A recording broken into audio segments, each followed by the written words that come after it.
Ç'na bën Edi Rama sot?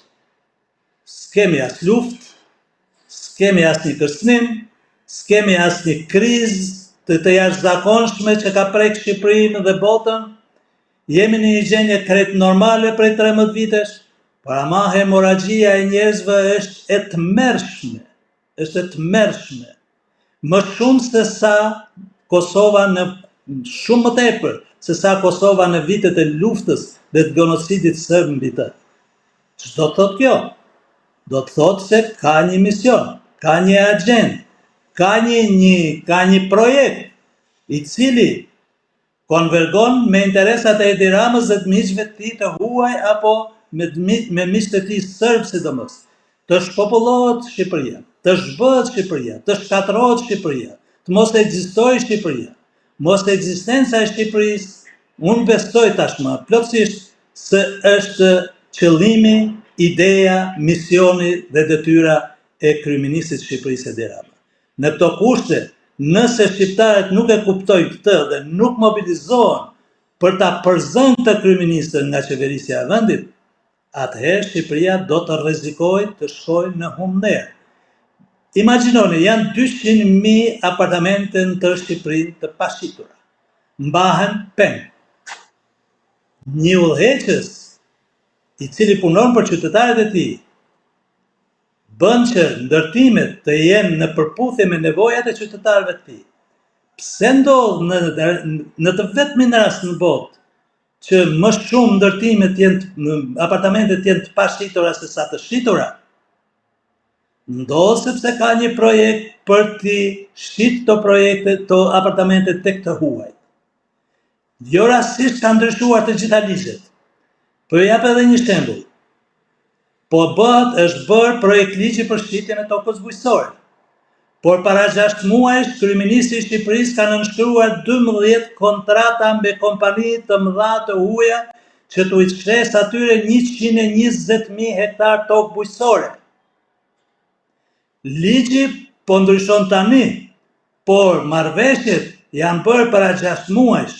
Kryeministri i Shqipërisë bën marrëveshje për shitjen e Shqipërisë tek të huaj dhe pastaj me fuqinë e kartonave ndryshon ligjet dhe bën ligje për shitjen e territoreve të Shqipërisë për të huaj. Ç'do të thotë kjo? Kjo do të thotë se ka një mekanizëm, një agjendë dhe një projekt që Shqipëria të bëhet pronë të huajve dhe jo shqiptarëve. Fakti që shqiptarët kanë humbur shpresën dhe shpresën e kanë humbur jo rastësisht, por qëllimisht, që ata të mos besojnë më në vendin e tyre, dhe fakti që këtu bëhen përpjekje të vazhdueshme dhe krijohen komoditete të tilla që të huajt të vinë pa pengesa, kjo nuk ka asnjë arsye tjetër përveç se qëllimeve dhe misioneve, agjendave për ta shpopulluar, zhbërë, shkatruar dhe ta bëjë Shqipërinë inekzistence në hartën politike të Evropës. Kjo është një e vërtetë të cilën duhet ta njohë dhe ta di çdo shqiptar. Nëse do ta kuptojmë këtë, shqiptarët jo vetëm do të dilnin protestë, por do të ishin gatshëm të jepnin jetën për këtë vend. Sepse Shqipëria nuk është vetëm e brezit tim, as e brezit të fëmijëve të mi. Shqipëria është e gjithë brezave që kanë shkuar dhe duhet të jetë e të gjithë brezave që do të vinë pas nesh. Profesor, ka pasur një takim mes Edi Ramës dhe Alex Sorosit në Dhërmi. Pse ky afrimitet, le të themi, me Sorosin në një kohë që dije që Rama po tenton të afrohet me Donald Trump? Fakti që Rama takohet me Alex Sorosin do të thotë që ai është peng i Sorosit. Nëse Rama do të ta kishte jetike afrimin me Donald Trump dhe deri tani unë kam menduar që ai e ka jetike një gjë të tillë për të mbajtur pushtetin, sepse qëllimi kryesor i Ramës është pushteti, prestigji dhe pasuria, lakmia, por kam përshtypjen se mund të jetë edhe diçka ndryshe.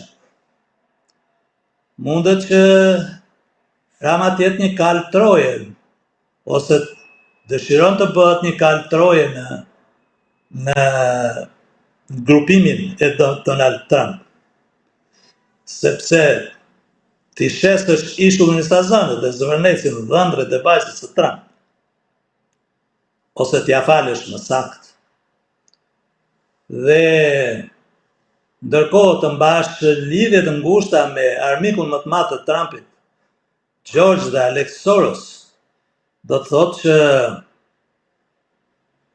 ka një agent të saktuar, ka një projekt të saktuar, ka një program të saktuar, sipas cilit Rama duhet të luajë me 2 porta, minimumi me 2 porta.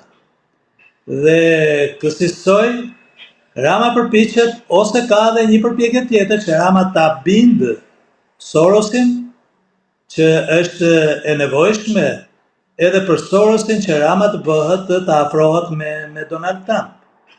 Dhe këtë bindje ai e ka të nevojshme dhe domosdoshme, sepse dihet tashmë që Rama është peng atje, siç e thash në fillim, dhe duke qenë peng Sorosi, nëse Rama merr veprimet njëanshme të pakonsultuara me Aleksin, që tashmë është më këmbësi i teatrit të tij,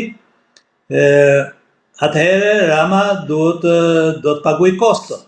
Koston e paguan mbi bazën e asaj çfarë ka në dorë për Ramën Alex Sorosi, dhe Alex Sorosi ka në dorë gjithçka për Ramën. Ka në dorë gjithçka. Ka dokumente, prova, dosje, fakte të cilat nuk i ka askush tjetër.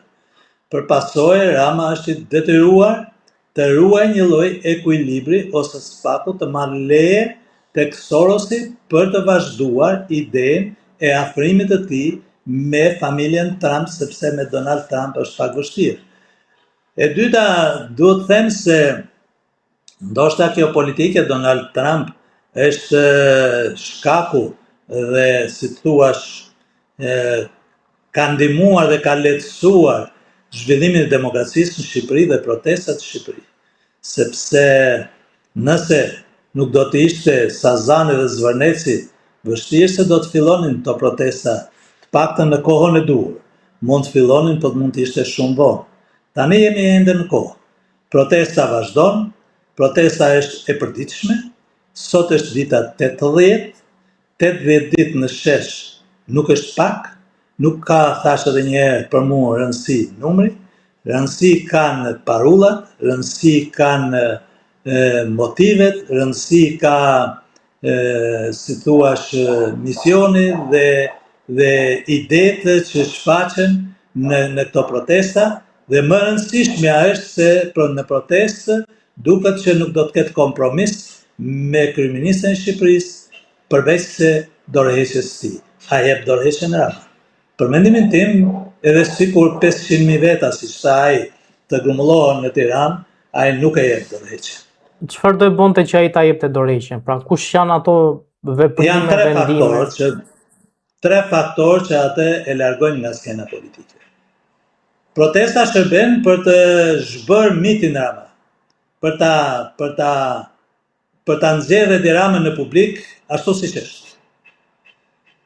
Protesta shërben që publiku të kuptojë që nuk ka të bëjë me një Edi Ramë i cili shitet si një patriot, si një shtetar, si një lider të cilit i dhimbset Shqipëria dhe qytetarët e Shqipërisë, por shqiptarët kuptojnë në të rast se kanë të bëjnë me një lider i cili ka trahtuar interesat e tyre.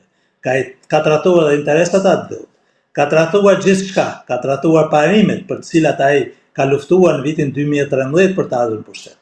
Ka trahtuar çdo gjë, çdo fjalë që ka thënë deri më sot, të tij, jo të shqiptarëve. Ka trahtuar besën për cilën ai flet, dhe zakonisht njerëzit flasin për një nocion kur nuk e besojnë atë nocion. Edi Rama flet për besën sepse e di që spekulon. Është ai që i pari dhe kryesori që nuk beson, nuk ka besë. Më thoni një bashkëpunëtor të tij të ngushtë, të cilin ai e mban për shkak të parimeve apo të misionit për ndërtimin dhe zhvillimin e Shqipërisë. Të gjithë bashkëpunëtorët e tij të ngushtë janë me të për shkak se janë të gatshëm të kryejnë akte korrupsioni. të vjedhin, të shkatrojnë, grabisin këtë vend që ne na kanë trashëguar të prindërit dhe gjyshërit tanë. Në këtë aspekt ne nuk dim dhe nuk njohim një Edi Ramë që ka bes. Nuk ka bes. Një njeri që nuk ka një mik, një shok, një njeri të cilët i kundërvijnë ata që nuk pajtohen me parimet e tij pavarësisht se kanë qenë miqtë e tij, një njeri që pajtohet vetëm me Belinda Ballukun, sepse e ka marrë peng atë, atëherë do të thotë që ky është i pabes, absolutisht. Në këtë aspekt mendoj që protesta ka një rol të veçantë për opinionin publik të brendshëm.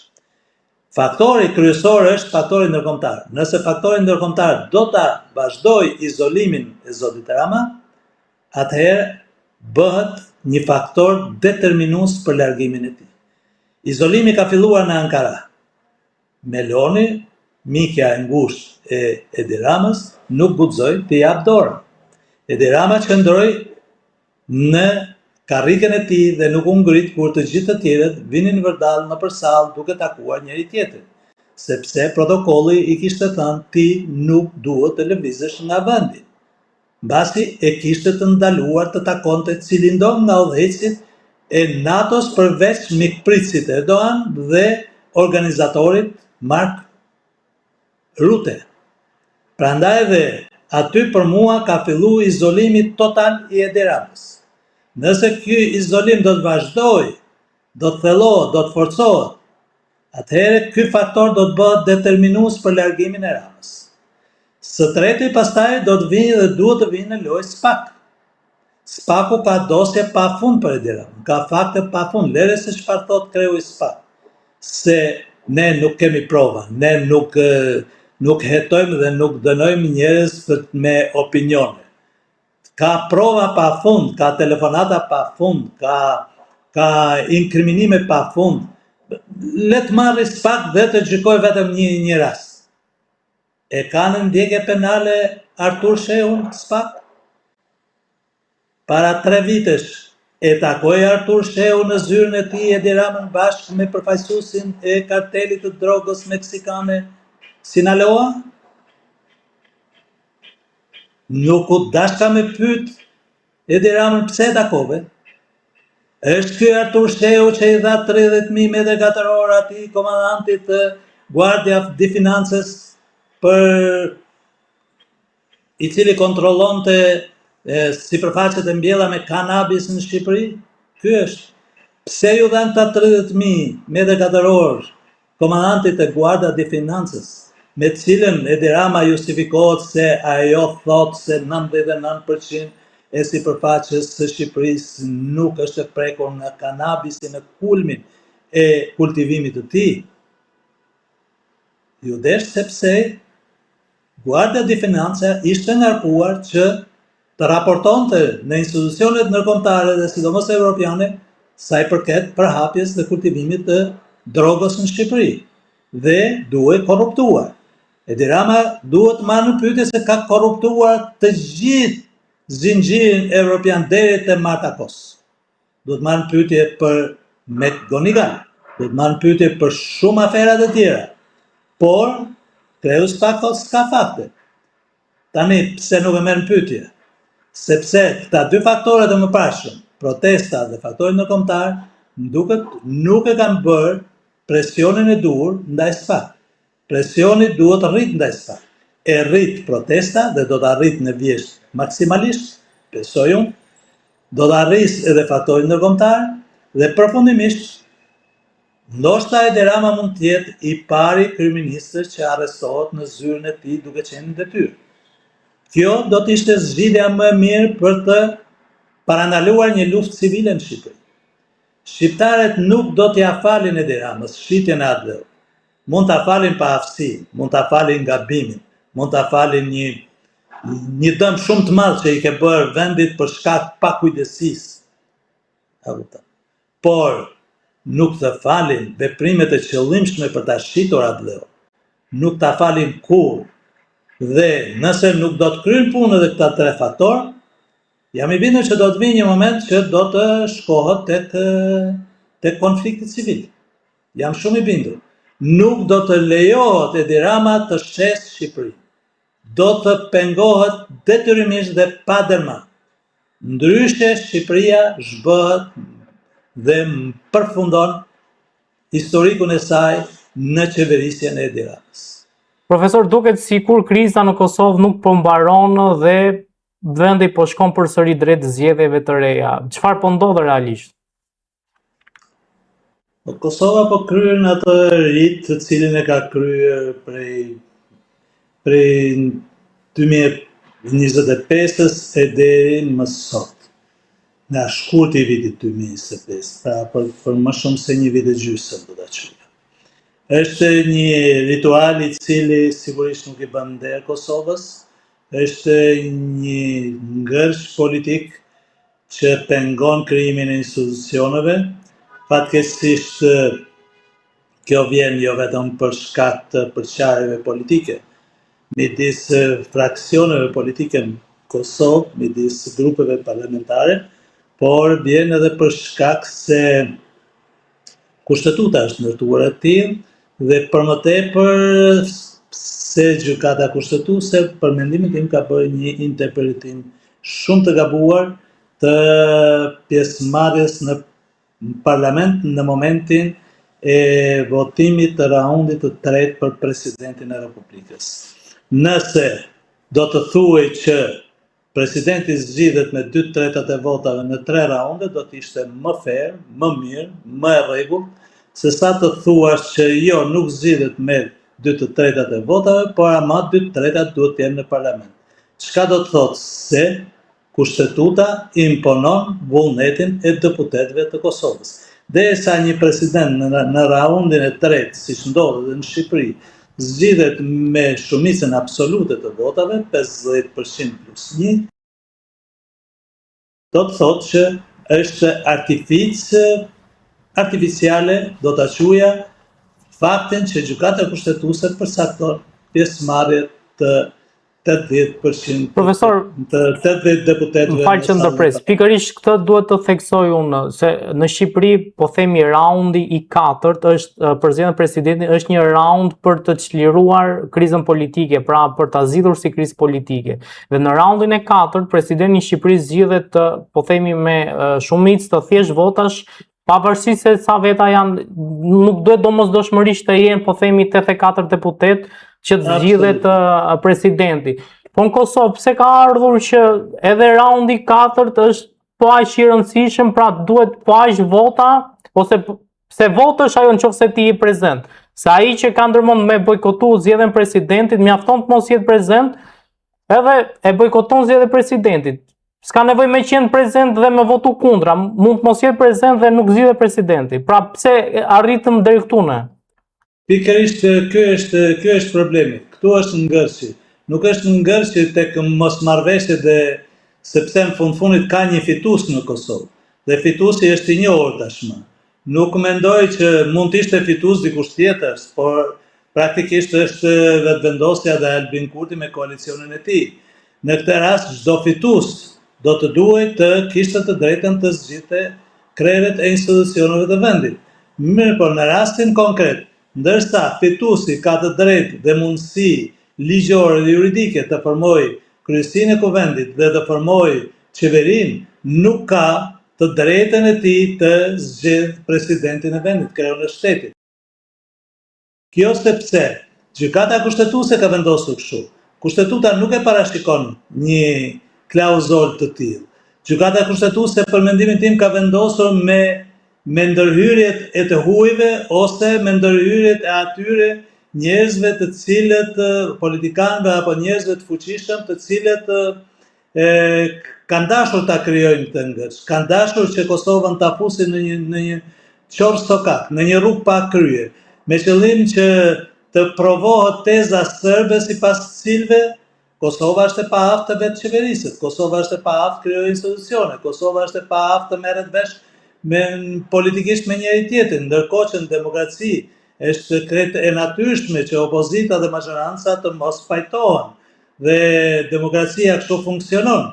Ndërkohë që në gjykata kushtetuese ka bërë këtë artific, të cilën për mendimin tim u kanë imponuar, ndoshta këta pa dieni e kanë marrë vendimin, por u kanë imponuar ato fuqi të politike, të cilat kanë qenë të interesuar ta fusin Kosovën në një ngërshtill, në një serial të tillë zgjedhjesh dhe të krijohet imazhi dhe perceptimi të cilin e kanë përhapur serbët gjithandaj në përbot prej 100 e ca vitesh se shqiptarët janë të paaft qeverisë. Kjo është e gjitha. Dhe fatkeqësisht shqiptarët, antarët e gjykatës kushtetuese saktësisht, nuk kanë dashur të gjykojnë në këtë sens.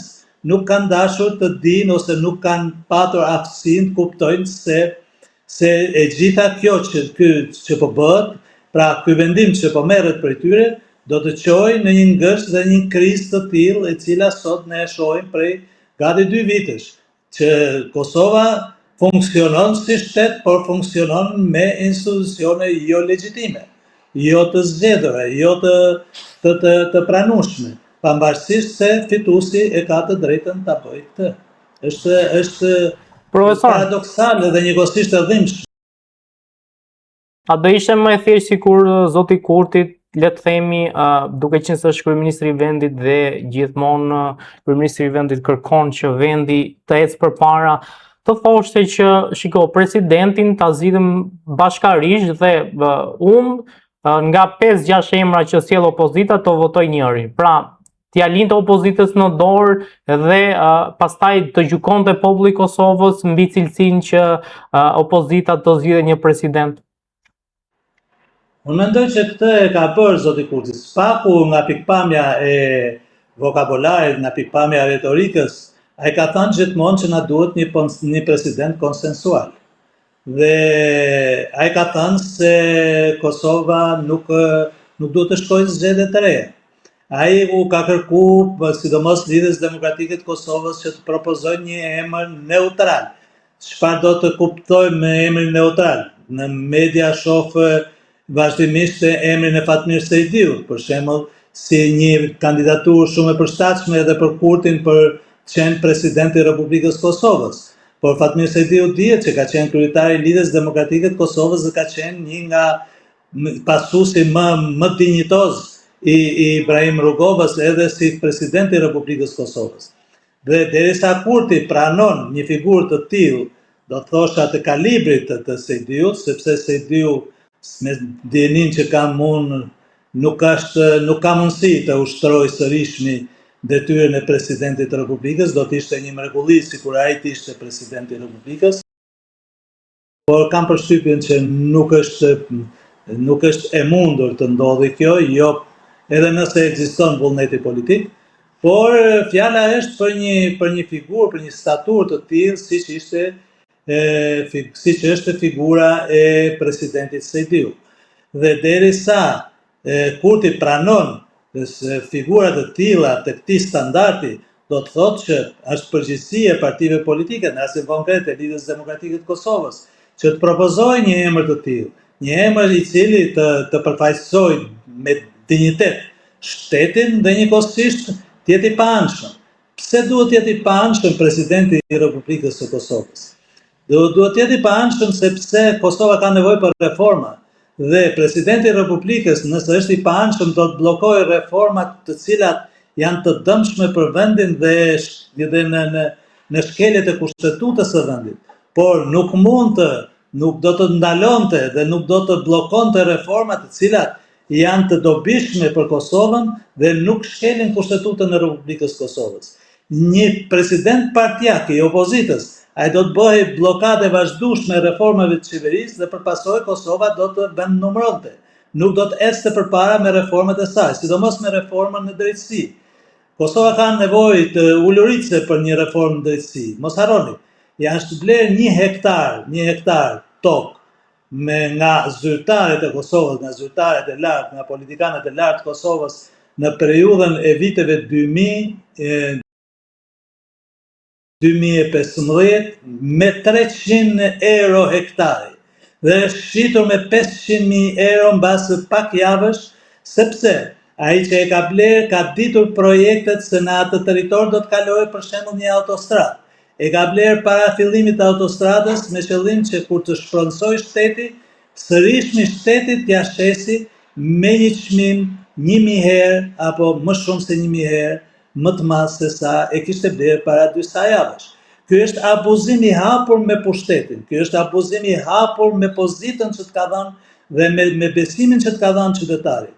Ky abuzim duhet ndëshkuar, por kjo ndëshkohet vetëm nëse kemi një reformë në gjyqësor, dhe kjo reformë gjyqësor duhet të veprojë, duhet që pasuritë e paligjshme, pasuritë e pamerituara, pasuritë e marra nëpërmjet korrupsionit apo nëpërmjet shfrytëzimit të postit zyrtar, të sekuestrohen, minimumi të sekuestrohen, edhe nëse nuk do të ketë dënime.